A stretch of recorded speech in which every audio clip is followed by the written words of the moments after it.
Did your candidate go for another job opportunity just when you're about to offer them the role? Did you have a great salary, a great role, and suddenly you're being ghosted?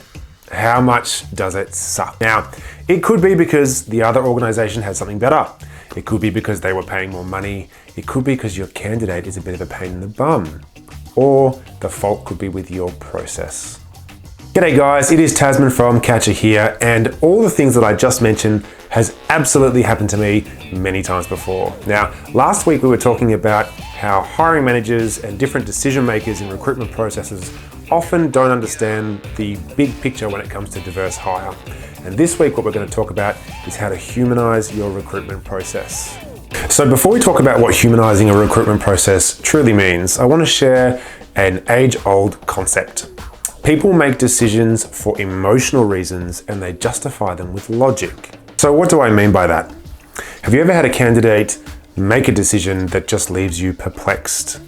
Have you ever had someone choose another role despite the fact that this role that you have would for all intents and purposes be better for their career and pay more money? That is because somewhere in their thinking is some sort of emotional content or context that's driving their behavior, and you can use this to your advantage.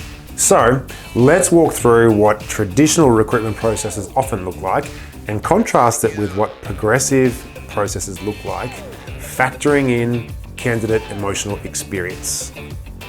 In a traditional recruitment process, the initial conversation is challenging. Candidates are asked questions that deep dive on their suitability and explore all of their key skills. The interviewer might be perfectly charming, but the candidate leaves that experience feeling like it was a demanding conversation. Progressive organizations use experienced interviewers who are good at balancing building good quality rapport while also deep diving on a candidate's suitability. The candidate feels leaving like it was a great conversation and they're excited to explore the organization, and the interviewer leaves with a very clear sense of that person's fit. Traditional organizations often use tools like presentations and role plays early on in the process, sometimes with decision makers who are based overseas or won't be part of the candidate's day-to-day life. Progressive organizations tend to put role plays and presentations at the tail end, by which time the candidate has met with HR, has met with a key hiring manager, and is deeply invested in the organization and the role. This serves to build candidate and engagement from an emotional standpoint before demanding something of them.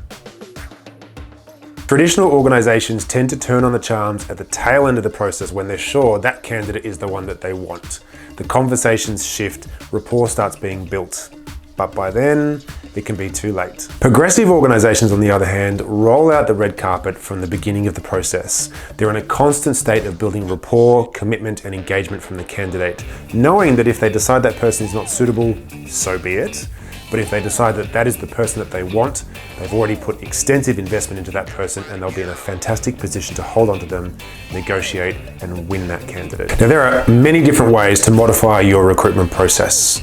And if we look at what we've just gone through at a macro level, one side is using a task-driven, whittling down approach to their candidate pool. The other is, again, always looking at candidate suitability, but constantly building engagement and emotional connection. Now, in a post-COVID world, it is a much more competitive talent market. So ask yourself, is my process different to what it was pre-COVID? The market is different. Have I changed too?